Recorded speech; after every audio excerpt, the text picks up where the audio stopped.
Bonjour, c'est moi l'homme à la casquette. Donc je regarde pas la caméra, je regarde ma tronche. Je voulais aujourd'hui parler du coronavirus, alors alias Covid, je sais pas combien numéro, machin chose, variante parisienne, variante toulousaine, variante de ce que vous voulez, etc. Et de son impact sur l'économie française, européenne, mondiale, internationale, l'économie globale. Euh, bon, déjà, qu'est-ce que c'est que le corona, à mon avis? Le corona, c'est mon avis, hein, je ne suis pas médecin, c'est mon analyse en tant que citoyen. Donc, mon avis, c'est que le corona, c'est un virus mutant. Il mute comme la grippe. Il est peut-être plus agressif que la grippe, mais on pourrait dire que c'est une sorte de grippe un peu plus, voilà, un peu plus virile, on va dire.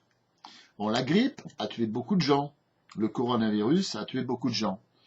Maintenant, est-ce que ça sert à quelque chose de se faire vacciner? Alors, je ne suis pas médecin, je le répète, je ne suis pas un biologiste, etc.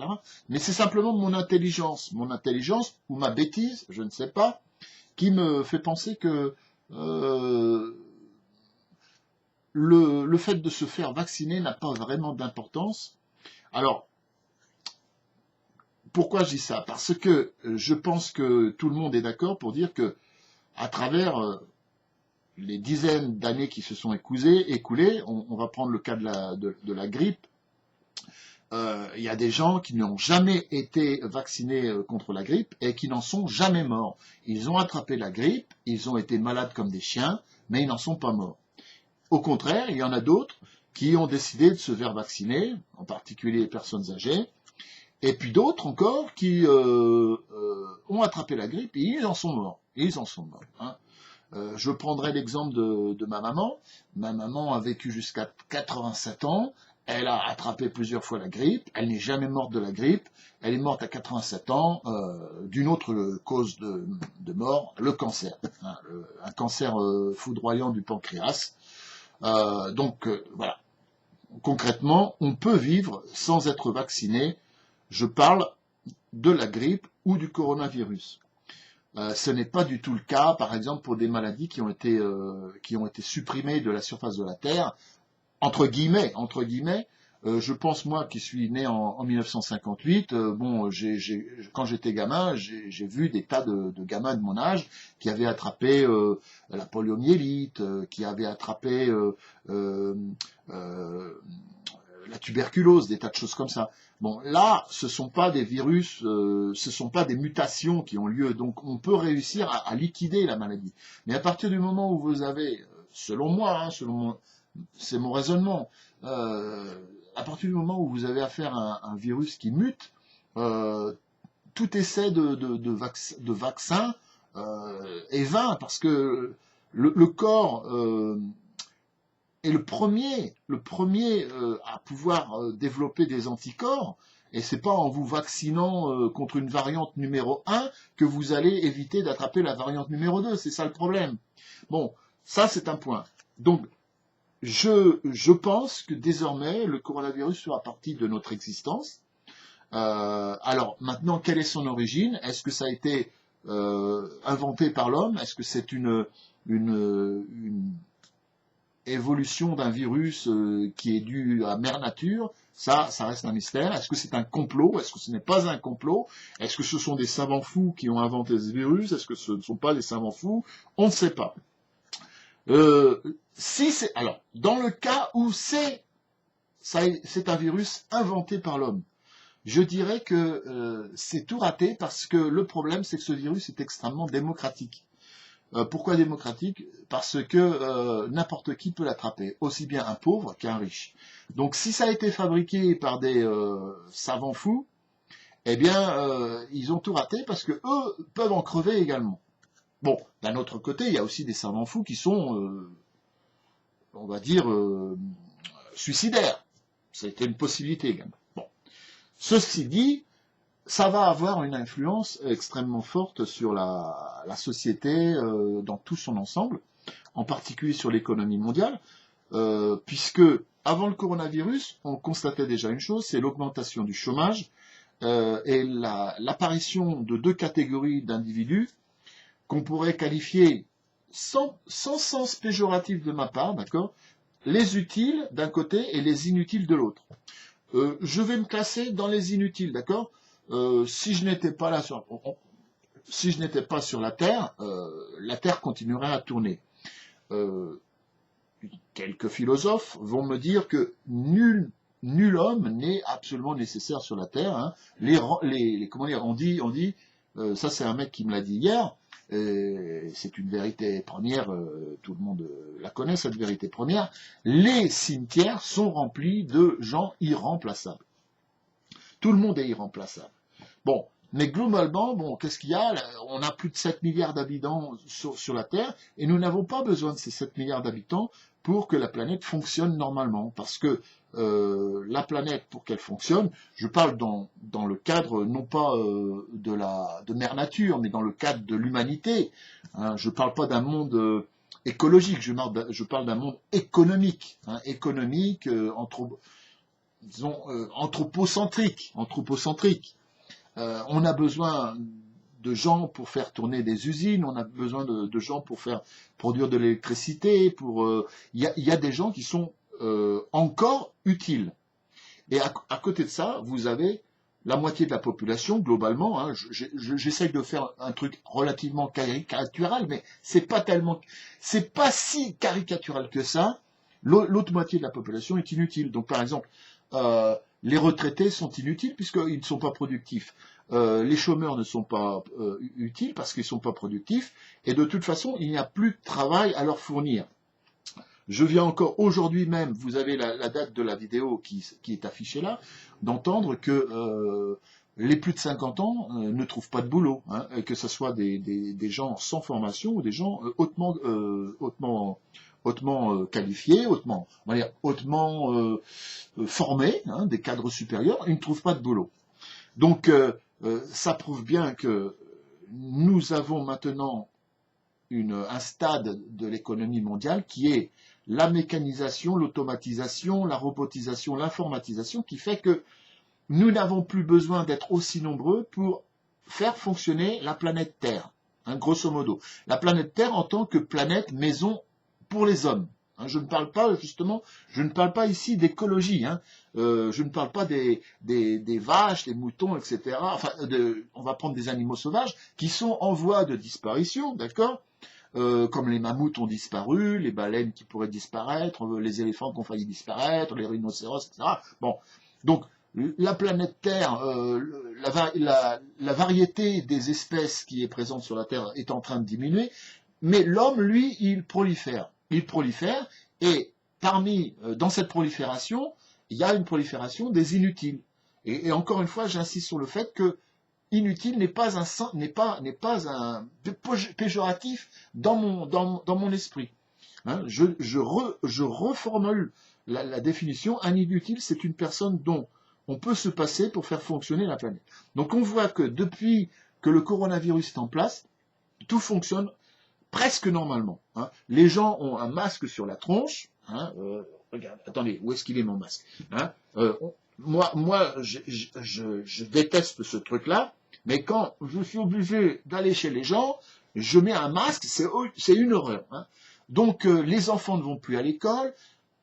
On pourrait dire que si véritablement les enfants avaient la motivation de s'instruire, si les parents étaient derrière pour les pousser, si tout le monde avait le haut débit Internet, on pourrait faire du téléenseignement. Donc, à la limite, on va dire que même les enseignants deviennent des inutiles. Parce qu'il suffit qu'il y ait un gars qui fasse une superbe vidéo pour enseigner aux enfants, et que les enfants soient habitués au téléenseignement, et vous avez déjà des centaines de milliers d'enseignants qui sont devenus inutiles. La preuve, ça fait plus d'1 an que les écoles sont à moitié fermées, hein, d'accord. Donc, malgré le déconfinement dont on parle aujourd'hui en ce moment, c'est un fait. Donc, vous voyez, même une profession comme ça, qui avait l'air d'être protégée, hein, devient une profession inutile. Qu'est-ce qu'il y a comme inutile? Donc, je dis les retraités, les chômeurs, certaines professions comme les profs.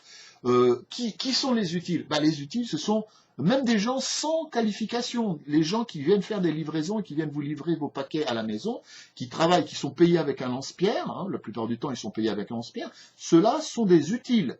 Ils sont d'autant plus utiles qu'ils acceptent de travailler à des conditions salariales plutôt mauvaises, plutôt mauvaises. Ça dépend des pays, ça dépend des régions, ça dépend des sociétés, mais grosso modo, on peut dire que les livreurs qui nous livrent de la nourriture, enfin n'importe quoi, sont très mal payés, mais ils sont nécessaires. Qui est-ce qui est utile? Donc utile et nécessaire. Hein. Quand je dis utile, ça veut dire nécessaire, et quand je dis inutile, ça veut dire qu'ils ne sont pas nécessaires. Eh bien, les gens qui ramassent les ordures. Donc, vous voyez, il n'est pas absolument nécessaire d'être un grand savant ou même une personne extrêmement formée pour être une personne nécessaire. Un artisan qui va vous construire une maison ou réparer un robinet qui fuit, un truc comme ça, c'est un homme nécessaire. Et pourtant, on lui a pas demandé de faire bac plus 10, d'accord? Et à contrario, vous avez des gens qui ont une grande formation et qui sont devenus des gens inutiles. Alors, les artistes qui chantent, ils sont devenus inutiles en fait. Hein. Les acteurs sont devenus inutiles. Enfin, on va dire que en ce moment, ils sont plutôt inutiles. Ensuite, que peut-être il y a eu une adaptation de la société à l'état de coronavirus, hein, c'est encore une chose possible. Mais bon, voilà. Donc, il y a une chose que la société entière a comprise, que ce soit les possédants, les riches ou les pauvres, on va prendre les patrons, les employeurs et les employés. On va faire, encore une fois, c'est un petit peu caricatural, mais moi j'aime bien ce monde bipolaire, vous voyez, où il y a le noir, le blanc, le bien, le mal, le plus, le moins, etc., le lourd, le léger. Donc, c'est pour ça que je simplifie au maximum. Parmi les employeurs, et en particulier les grandes sociétés, celles qui, jusqu'à présent, employaient beaucoup de monde, elles se sont rendues compte qu'avec un minimum d'employés, elles pouvaient continuer de fonctionner normalement. Donc, vous pensez bien que même dans l'hypothèse où le coronavirus disparaissait totalement, les gens, les chefs d'entreprise de ces entreprises multinationales ou nationales ou très grosses ne vont pas se mettre à réembaucher des gens, sachant qu'ils ont pu réussir à produire avec 50%, 40% des effectifs. Ils vont pas par bonté d'âme parce qu'ils sont tous sauf bons, ils sont très égoïstes. Ce qu'ils veulent, c'est du pognon, d'accord? Ils vont pas se mettre à embaucher du monde. De l'autre côté, vous avez des gens qui ont eu la chance de pouvoir toucher 80% de leur salaire tout en restant chez eux. Ces gens-là, auparavant, ils avaient peut-être des trajets à faire, 25 km, 50 km pour y aller, et 50 km ou 25 km pour revenir de chez eux à leur boulot. Et si ces gens-là, ils ont un petit peu réfléchi, bon, peut-être qu'il y a certains qui étaient très stressés, ils se disaient, mince, je suis chez moi, je sais pas quoi faire, je sais pas quoi faire. Moi, personnellement, je sais toujours quoi faire. Je sais comment m'occuper. Bon. Mais il y a des gens qui peuvent très bien dire, oh, moi, je peux pas imaginer ma vie sans avoir des contacts sociaux à mon boulot, etc. Ça existe, ça. J'ai entendu parler de gens hors coronavirus, hein, bien avant. Des gens qui ont 50 ans, on les met en pré-retraite et ils pleurent à chaudes larmes parce qu'ils disent, mais qu'est-ce que je vais devenir? Qu'est-ce que je vais devenir? Je suis un inutile. Ben voilà. Parce qu'ils savent pas qu'ils peuvent faire, ils peuvent s'occuper, se balader, faire du jardinage, se cultiver, se former, participer à un club, il y a plein de choses à faire. Plein de choses à faire. Bon. Donc, je me place du côté du mec qui a touché son salaire à 80% et qui était plutôt content parce qu'il se dit, oh, je peux faire la grasse matinée, je suis avec mes enfants ils sont pas à l'école donc je peux jouer avec eux, ils peuvent jouer à la Game Boy exactement. Hein, ça peut être n'importe quoi, les situations sont très diverses. Mais ces mecs-là, quand on va leur demander de repartir au boulot, dans l'hypothèse où un jour le coronavirus disparaît, ils vont se dire, mais attendez, vous me payez le SMIC et vous me demandez de me faire chier, excusez-moi l'expression, de me casser le cul, de me faire chier à faire hein, je lève mon doigt parce que sans ça, on ne voit pas ce que je fais, hein, des allers-retours, passer du temps, parce que la réalité sociale aujourd'hui, c'est que travailler coûte cher. Lorsque vous voulez travailler, il faut avoir un véhicule, vous avez des frais, il faut payer le véhicule, le crédit auto, l'assurance, etc. Alors que quand vous ne bougez pas, eh bien, on fait des économies. Et ça, c'est d'autant plus vrai que vous avez tous entendu à la télévision qu'il y a des tas de gens, des millions de gens qui ont fait des économies pendant le coronavirus. Je ne l'invente pas, ça, hein, je ne l'invente pas. Voilà. Donc, voilà. Je veux pas être trop long parce que je sais qu'après 15 minutes, ça devient trop long. Donc, j'arrête à 15 minutes. Ce que je voulais vous dire, c'est que je pense que cette crise du coronavirus, parce que c'est pas une crise économique, c'est une crise sanitaire, eh bien, elle va changer la face du monde. Alors, la question est-ce qu'elle changera la face du monde en bien ou en mal? Je ne sais pas. Mais en tous les cas, le monde ne sera jamais plus comme avant. Et je pense que notre sacré bon vieux capitalisme en a pris un bon coup dans la tronche. Ah oui, quand même, je suis à 16 minutes. Excusez-moi, j'avais oublié de dire ça.